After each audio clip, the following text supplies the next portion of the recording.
Hordoftoota chaayinaalii Kiyyaa Teek nagaan koo kabajaa isin haa ga'u jecha ani Kiyyaadha.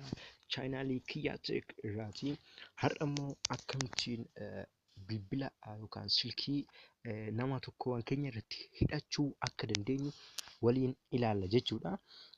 Chaayinaaliin kun chaayinaalii Kiyyaa Teek jedhamudha. Subscribe gochuun maatii ta'uu dandeessu isiniin jedha. Gara viidiyootti yommuu darbu akkamittiin silkii nama biraan keenya irratti hidhuu akka dandeenyu wajjin ilaalla jechuudha. Yeroon kana waliin ilaallu waan gaariidhaaf fayyadamaa isiniin jedha. Gara viidiyootti yommuu darbu silkii nama tokko hidhachuuf akkam goonaa jalqabaa koodiitu jira. Koodii sana amma isinitti hima jechuudha. Star tuqneetu yookaan star si'a lama erga tuqnee booda 21 tuqna jechuudha. 21 erga tuqnee booda ammas deemnee star tuqna jechuudha. Kan erga kana goonee booda silkii akka irratti nu dhufu barbaannu sana galchina jechuudha. Kan jechuun fakkeenyaaf ani amma silkiin kun kan namaati haa jennu. Silkii kana irratti dhufeeni silkii bilbila koo galchaa jechuudha. 24 fakkeenyaaf 29 66 42 92 17 jechuudha. Galche silkii kana irratti erga galchee booda riqicha tuqa jechuudha. Kana jechuun yommuu silkii kana irratti dawwalamu yookaan bilbilli silkii kana irratti yommuu dhufu kallattiidhaan gara ani silkii irratti galchaa jiru kan lakkoofsa bilbilaa ani amma galche kana irratti naaf dhufa jechuudha. Achichi ankoo irratti naaf dhufa jechuudha. Ni bilbila. Yommuu bilbillu call forwarding registration was successful jedha jechuudha.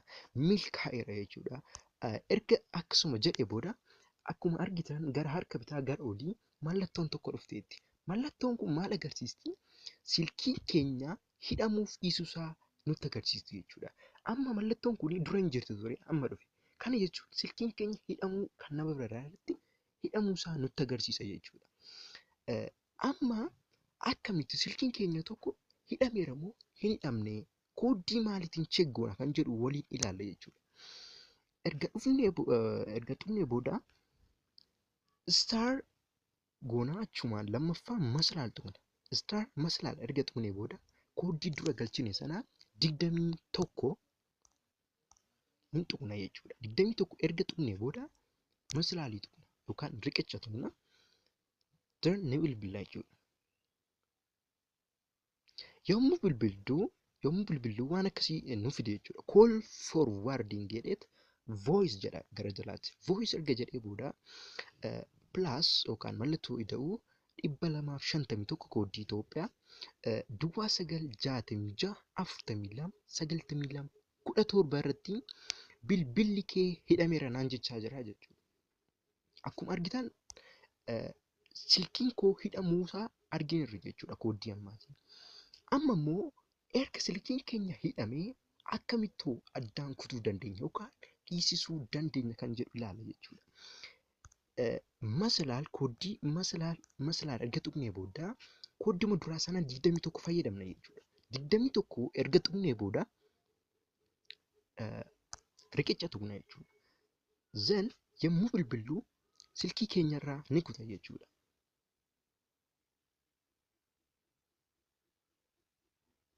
Kunoo akkuma argitan call forwarding erasure was successful jedha. Addaan kutanitti yookaan citeera silkii keessanirraa jechaa jira. Kana jechuun amma akkuma argitan gara harka bitaa gara oliitti mallattoon dura dhuftee jirtu sun badeera jechuudha. Kanaaf jechuun silkiin keenya hin hidhamne nutti agarsiisaa jira jechuudha.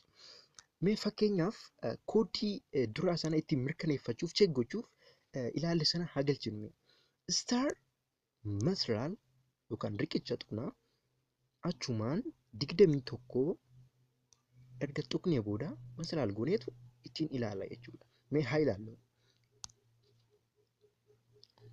Yommuu bilbillu akkuma argitan call forwarding jedheet voice jedha. Bakka voice jedhu sana duratti lakkoofsa irratti hidhamee ture natti agarsiisaa ture. Amma garuu maal jedha? Not forwarded jedha. Hin hidhamne naan jechaa jira. Moobaayiliin koo akka hin hidhamne natti agarsiisaa jira jechuudha. Ammas irra deebineetu haa ilaallu. Silkii tokko hidhachuu fi hankeenya irratti hidhuuf yookaan nama sanaaf yeroo bilbilamu gara keenya kallattumaan akka hidhuu akka dhufu gochuu fi star yookaan star si'a lama erga tuqnee booda maal goone 21 tuqne kooddii 21 ishii jettu kana erga tuqnee booda ammas deebineet start tuqne. Itti aansuun lakkoofsa bilbilaa irratti nu dhufu sana galchina jechuudha. Ani kan irratti naa dhufu barbaadu sanan galchaa jechuudha.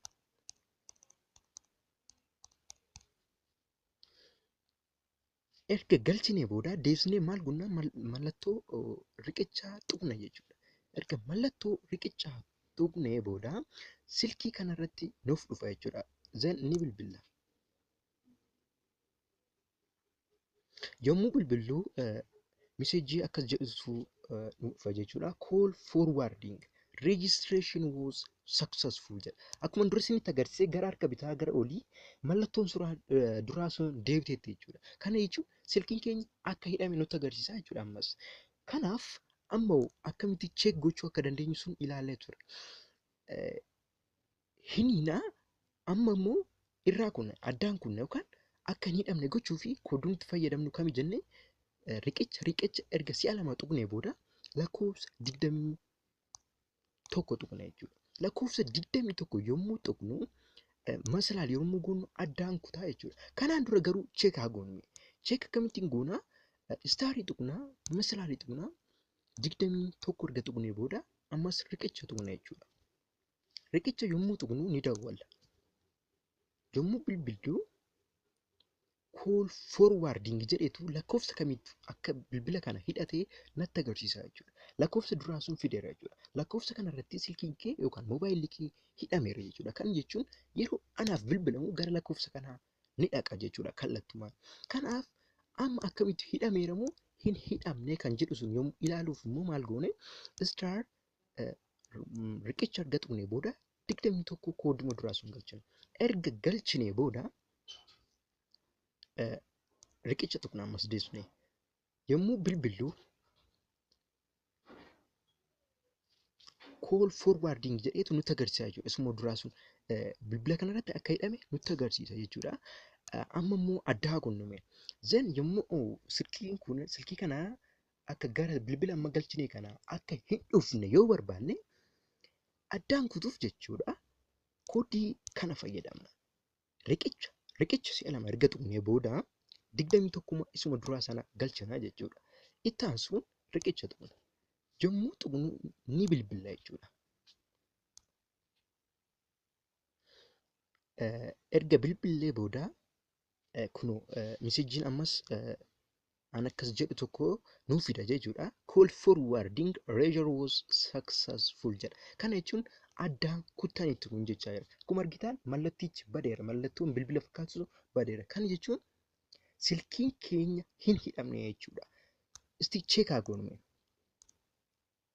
Cheek gochuuf star masteraa yookaan riqicha tuqneetu kooddicha galchina jechuudha. Kooddiin sun meeqa? 21 jechuudha. 21 erga galchinee booda riqicha tuqna. Kana jechuun silkiin keenya hidhameera moo hin hidhamne cheek ittiin gochuu yookaan mirkaneeffachuuf kan nu gargaarudha jechuudha. Erga kooddii kana star masalaal 21 star tuqneetu riqicha achuma 21 deebisnee riqicha erga tuqnee booda kool goone yookaan ni dawwalle jechuudha. Yommuu dawwallu yookaan yommuu bilbiltu meseejii akkas jedhutu nu dhufa. Call forwarding erga jedhee itti aanseet maal jedha? Voice jedha. Voice jedheet not forwarded jedha. Dura silaa voice jedheetu lakkoofsa irratti hidhamee ture sun nutti agarsiisaa ture jechuudha. Amma garuu maal jedha? Not forwarded jedha. Kana jechuun moobaayiliin keenya yookaan silkiin keenya hin hidhamne jechuudha. Silkii nama biraa irratti hin hidhamne jechuudha. Mallattichis hin jiru. Kana jechuun moobaayilli keenya akka nama biraa irratti hin hidhamne nutti agarsiisaa jechuudha. Kanaaf kooddiin amma isinitti agarsiise kana fayyadamuun silkii hidhuu akkasumas silkiin keenya hidhameera moo hin hidhamne akkamittiin akka adda baasachuu akka dandeenyu wajjin ilaalleera jechuudha. Akkasumas addaan kutuufoo kooddii akkamiin fayyadamna kan jedhu waliin ilaallee ture jechuudha. Viidiyoo kana akka jaallattan nan amanaa. Kanaaf subscribe gochuu hin dagatinaa. Amma viidiyoo biraa walitti deebinutti nagaatti turaan jedha.